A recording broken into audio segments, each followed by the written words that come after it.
Now, campaign 2016, Donald Trump has fired up once again the immigration issue, calling for a special test of applicants who want to get into this country. And Trump says it's crucial to protecting America from terrorist attacks, but some California immigration activists charge there's a lot more to it than that. KCAL9 political reporter Bryan joins us now with a closer look at this Trump proposal. Dave? You know, this was his demeanor. Trump's demeanor today was as low-key as I've ever seen it. Right. But the content still fires up the debate. Tonight, at least one Southern California immigrant rights group is calling the Trump extreme vetting plan racial profiling and degrading. The plan was announced at a Trump speech and rally in Youngstown, Ohio. Oh, thank you.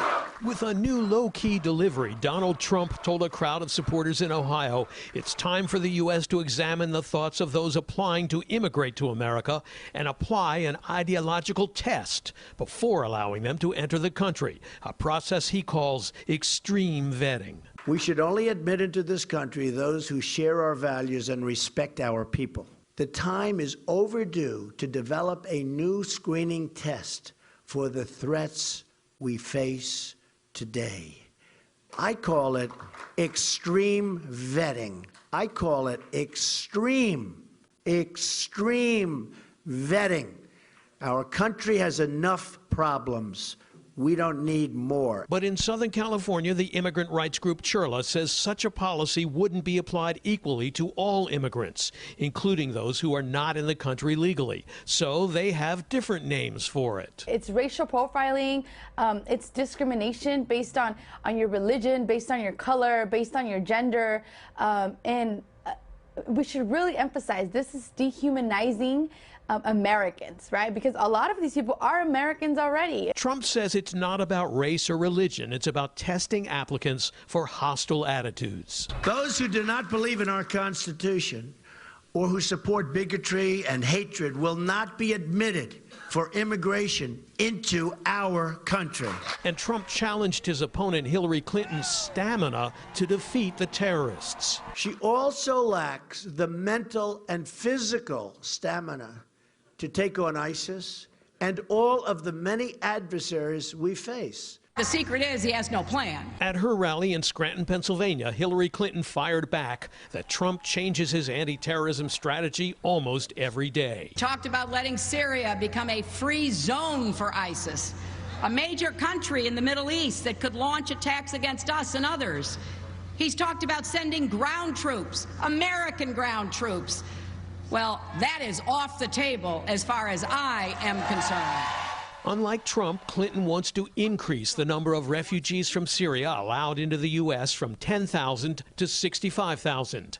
And she argues the vetting process for immigrants is already extensive and is working fine. And she says she will work better with moderate Muslims than Trump would. And that's one of the keys, she says, to defeating ISIS. He can't be trusted. Clinton was joined in working-class Scranton by Vice President Joe Biden, who grew up in Scranton and brings a different dimension to the Clinton campaign since he connects with blue-collar workers in a way that she doesn't. Meanwhile, Trump is taking incoming fire now from the Wall Street Journal, a rock-solid Republican paper which published an editorial on Monday calling on Trump to get his campaign back on track by Labor Day and prove he can act presidential or hand off the nomination to his running mate, Governor Mike Pence. And Trump's campaign chairman, Paul Manafort, is coming under increasing scrutiny for his alleged connection to pro-Russia interests, following this report in the New York Times that a pro-Russian Ukraine party allegedly set aside millions of dollars for Manafort between 2007 and 2012. Now, Manafort did not take that New York Times report lightly. He fired back that the paper chose to ignore the facts to fit their political agenda and said the suggestion that he accepted cash payments from the pro-Russia party is unfounded, silly, and nonsensical, Jeff. Yeah. Dave, it was interesting, this immigration test by Trump today. What impact, if any, do you think will have on his campaign? You know, to a large amount, it depends on outside factors, Sure. I think.